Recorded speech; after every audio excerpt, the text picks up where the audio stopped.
जीवन में ऐसी कौन सी गलती है जो हम, आप और सभी लोग करते हैं और एक बार नहीं बार बार करते हैं और उसकी वजह से कई बार जीवन में हमें बहुत बड़ी कीमत भी चुकानी पड़ती है। आज के इस मॉर्निंग मंत्र में उसी के ऊपर कहानी है। नमस्कार, मैं हूं श्रेया शाह और आप सभी का बहुत बहुत स्वागत करती हूं मेरे इस यूट्यूब चैनल पर। तो कहानी कुछ ऐसी है साहब कि एक परिवार था। परिवार में छोटा सा लड़का था, उसको पहले से ही हेल्थ इश्यूज चल रहे थे, तो उसकी ट्रीटमेंट घर पे ही चल रही थी। एक बार ऐसा हुआ कि उसकी सिचुएशन बिगड़ने लगी। फैमिली डॉक्टर थे, उन्होंने कहा कि situations are going out of control, आपको इसको जल्द से जल्द हॉस्पिटल में ले जाना चाहिए और वहां पे उसका ऑपरेशन करवाना चाहिए। परिवार के जो लोग थे वो थोड़े से डर गए, लेकिन उन्होंने एम्बुलेंस को बुलाया और जो भी बड़ा अस्पताल था वहां पे इसको ले गए। वहां पे पहुंचे, उन्होंने कहा कि जल्दी से डॉक्टर साहब को बुलाइए, इसका ऑपरेशन करना है। तो वहां पे जो मेडिकल स्टाफ था उन्होंने कहा कि आप बैठिए, डॉक्टर साहब तो अभी अवेलेबल नहीं है, लेकिन हम उनको कॉल करके बुलाते हैं। कॉल किया, डॉक्टर साहब 15-20 मिनट में भागे भागे आए हॉस्पिटल में। अब लड़के के जो भी अपने थे, डॉक्टर साहब को देख के एकदम इरिटेट हो गए और जो मुंह में आया बोलने लगे, इतना बड़ा हॉस्पिटल है, इतने बड़े डॉक्टर हो, आपको अपनी रिस्पॉन्सिबिलिटी का कोई ध्यान ही नहीं है। बच्चा है, कुछ हो जाता तो ऐसे कैसे टाइम पे नहीं आ सकते आप। आपके परिवार में किसी के साथ ऐसा हुआ होता तो आपको समझ में आता। गुस्से में आके डॉक्टर साहब के मुंह के ऊपर ज्यों का त्यों बोलने लगे। तो डॉक्टर हाथ जोड़ के माफी मांग रहे थे कि आई एम सॉरी, मैं क्षमा प्रार्थी हूँ, मैंने जितना हो सके उतना मैंने जल्दी आने की कोशिश की है और अभी ऐसा है कि एक एक सेकंड कीमती है, मुझे ऑपरेशन थिएटर में जाने दीजिए, मुझे अपना काम अच्छे से करने दीजिए। तो वो ऑपरेशन थिएटर में गए और लगभग शायद 1 घंटा जितना ऑपरेशन चला। ऑपरेशन होने के बाद डॉक्टर साहब बाहर आए तो परिवार के सदस्य फिर से डॉक्टर साहब को पूछने लगे कि क्या हुआ, कैसा हुआ ऑपरेशन, क्या है। डॉक्टर साहब ने कहा कि देखिए, आपका बच्चा अब सेफ है, उसकी लाइफ पे अभी कोई क्वेश्चन मार्क नहीं है, आप रिलैक्स हो जाइए।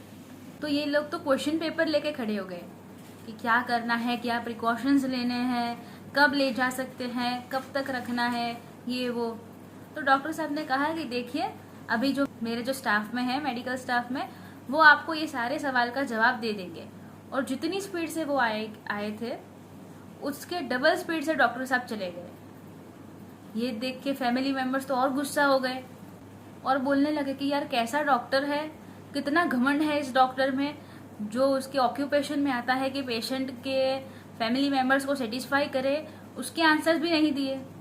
तो उसके बाद जो नर्स आई उसके ऊपर सारी भड़ास निकालने लगे कि इतना बड़ा हॉस्पिटल है, इतना बड़ा डॉक्टर है और इतना बड़ा डॉक्टर बना है तो उसके अंदर इतना घमंड क्यों आ गया है। अब जो हमारा लड़का था उसको इतने सीवियर हेल्थ इश्यू थे, तो हम बाहर आए तो उसको सवाल तो पूछेंगे ही ना कि क्या हुआ, कुछ भी सवाल तो पूछेंगे और उनको जवाब देने पड़ेंगे, हमें सेटिस्फाई हो ऐसे। तो वो जवाब देने भी नहीं रुके। भगवान इसके साथ बहुत बुरा करे, पूरी तरह से कोसने लगे डॉक्टर को।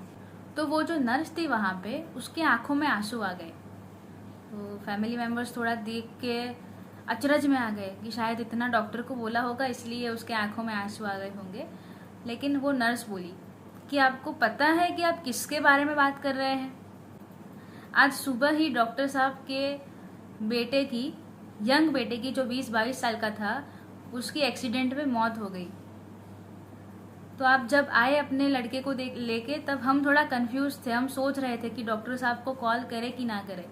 हमने कॉल किया कि इमरजेंसी केस है, तो वो अंतिम संस्कार की तैयारियां चल रही थी, वो छोड़ के आपके बेटे के ऑपरेशन के लिए आए, उसको बचाया और फिर अब जाके अपने बेटे का अंतिम संस्कार करेंगे। तो वो जो रिलेटिव्स थे उनके चेहरे देखने लायक थे। है तो ये कहानी, लेकिन हो सकता है कि ये इंसिडेंट कहीं पे तो बना हो। और इससे सीख हमें ये मिलती है कि हम, आप और सभी लोग बार बार ऐसा करते हैं कि बिना पूरी बात को जाने, बिना सिचुएशन को समझे, किस प्रकार की सिचुएशन बनी थी, उन सब को समझे बिना हम इम्पल्स में आके रिएक्ट कर देते हैं, हार्श बिहेव कर देते हैं और कुछ ऐसे शब्द बोल देते हैं कि जिससे हमारी सालों साल वाली जो रिलेशनशिप होती है हमारे दोस्तों के साथ, रिलेटिव्स के साथ, अपनों के साथ जो हमारा रिलेशन होता है उस पर बहुत बड़ा डेंट लगा देते हैं।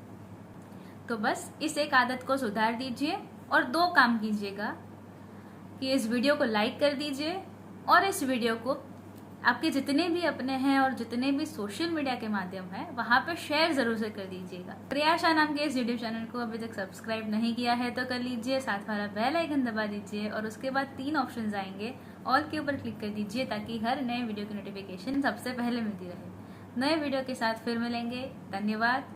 जय हिंद।